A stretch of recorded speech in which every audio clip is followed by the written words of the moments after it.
Hi అండి అందరికీ. ఈరోజు నాకైతే మా ఫ్రెండ్స్తో జరిగిన ఒక ఫన్నీ మూమెంట్ అయితే గుర్తొచ్చింది. అదేంటో మీతో అయితే షేర్ చేసుకుంటాను. నాకు తెలిసి అది నేను 9th క్లాస్ చదువుతున్న టైంలో అయితే జరిగింది ఇది. మేము 9th క్లాస్ చదువుతున్నప్పుడు మా 5th క్లాస్ చెప్పిన ఒక మేడం అయితే మీట్ అవ్వడానికి అయితే వెళ్దామని అయితే ప్లాన్ వేసుకున్నాం. ఆ రోజైతే న్యూ ఇయర్ పూట మేడంని అయితే విష్ చేద్దాం, గ్రీటింగ్స్ ఇద్దామని అనుకుని ప్లాన్ చేసుకుని అందరూ అయితే స్కూల్కి అయితే వచ్చేసాం. మా ఫ్రెండ్స్ వాళ్ళందరూ ఇదే అనుకున్నాం, ఆటోకొద్దు మామూలుగా బయట షార్ట్ కట్లోంచి పొలాల్లోంచి అలా వెళ్ళిపోదాం, క్లైమేట్ బాగుంటుంది, గాలి కూడా బాగా వేస్తుంది, సరదాగా ఫ్రెండ్స్తో ఫన్నీ మూమెంట్ కింద అలా కలిసి వెళ్ళిపోదాం అన్నారు. సరే అయితే అందరూ ఓకే చెప్పేశారు. నెక్స్ట్ డే అయితే న్యూ ఇయర్ కాబట్టి మొత్తం ఫ్రెండ్స్ అందరూ స్కూల్కి అయితే వచ్చేసి అందరూ అయితే గబగబా అయితే స్కూల్ నుంచి వెళ్దాం అనేసి ప్లాన్ మీద పర్ఫెక్ట్గానే ప్లాన్ చేసుకున్నాం. మేడం వాళ్ళ ఇంటికి కూడా వెళ్దామని అనుకున్నాం కాబట్టి మేడం వాళ్ళ ఇంటికి కూడా వెళ్ళాం. మేడమ్స్కి అయితే గ్రీటింగ్స్ ఇచ్చేసి విషెస్ చేసాం. అంతా బాగానే ఉంది. కాసేపు అయితే అక్కడ టైంపాస్ చేసాం. మేడం దగ్గర కూర్చుని కబుర్లకు చక్కగా ఆడుకున్నాం. అక్కడ నుంచి రిటర్న్ అయితే ఇంటికి రావాలి కదండి, అలాగే రిటర్న్ అయితే ఇంటికి అయితే వచ్చేసాం. ఇక్కడ వచ్చి దారిలో జరిగిన మూమెంటే ఫన్నీ మూమెంట్ అసలు.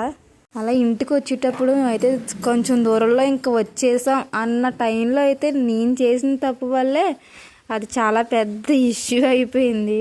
మేము అలా వస్తుండగా దారిలో కుక్క అయితే ఉందండి. నేను ఫస్ట్ ముందు చూపులాగా ఆ కుక్క నా మీదకి వస్తుందేమో, మా మీద మమ్మల్ని చూసి కరుస్తుందమ్మో అని భయంతో నేనైతే ఒక రాయి తీసుకుని దాని అయితే కొట్టాను.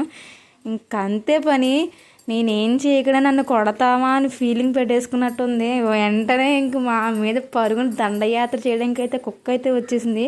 మేము ఇంకా ఎక్కడ ఆగకుండా పరుగు మళ్ళీ మేడం వాళ్ళ ఇంటికి వెళ్ళిపోయేంత స్పీడ్గా అయితే పరిగెట్టాం మళ్ళీని.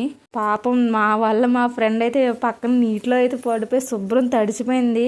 ఒక చెప్పులు వదిలేసారు, ఒక చేతిలో బ్యాగ్ వదిలేసారు. ఇంక పరుగుని వెళ్తే మాకు టైంకి అయితే పక్కన ఒక తాత అయితే ఉన్నారు. ఆ తాత చేతిలో ఉన్న కర్రతో అయితే కుక్కనైతే బెదిరించారు.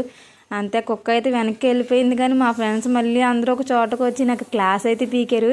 దీనికి పిచ్చి పెట్టినట్టుంది, ఇలా చేసింది ఏంటి, కుక్క దీన్ని ఏదో కర్రీ చేసినట్టు దీన్ని ఏదో చేసేసినట్టు ముందుగా అయితే కొట్టేసింది చూడండి.